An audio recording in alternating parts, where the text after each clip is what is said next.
Afisa mpango wa taifa wa chanjo kutoka Wizara ya Afya Dr. Mwendwa Mwenesi ametoa ripoti hiyo kwenye kikao cha huduma ya afya mkoani Simiyu.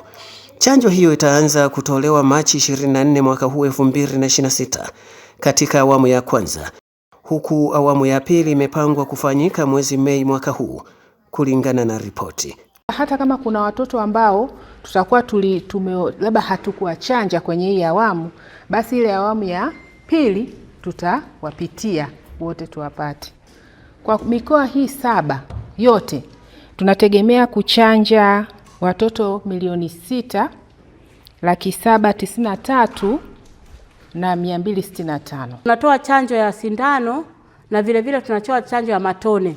Lakini chanjo hii inayotolewa nayo itakuwa ni ya matone, lakini ni nyongeza ya zile ambazo zinatolewa kila siku katika vituo vyetu vya kutolea huduma. Na mkoa wetu tunatarajia kuchanja watoto 837,038 kwa mkoa mzima. Na chanjo hii, Mheshimiwa Mkuu wa Mkoa, itafanyika katika vituo vya kutolea huduma ya afya, mashuleni, nyumba za ibada, masokoni na maeneo mengine ambayo yana mkusanyiko.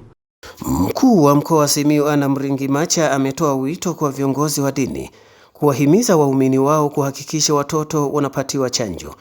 Mpe chanjo mtoto wako, linda tabasamu la mtoto. Watoto ni wadogo wala hawajui. Itakuwaje baadaye wakaja kukuta wana matatizo haya?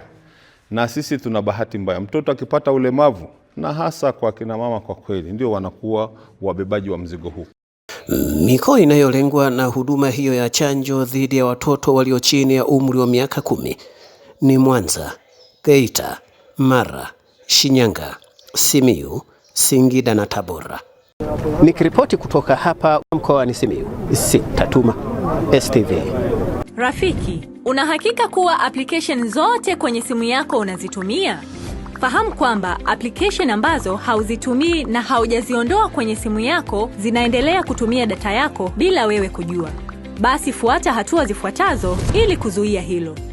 Kwa watumiaji wa iOS, fungua settings, kisha shuka chini kwenye application zako na ufungue unaohitaji kuzuia isitumie data yako. Utaona mpangilio wa vitu ulivyoruhusu vitumiwe na application hiyo, kisha bofya mobile data ili kuzuia isifanye kazi.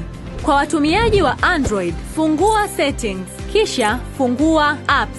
Fungua apps management au fungua application husika unayohitaji kuzuia isitumie data yako. Fungua kipengele cha data usage, kisha disable mobile data ili kuzuia isifanye kazi.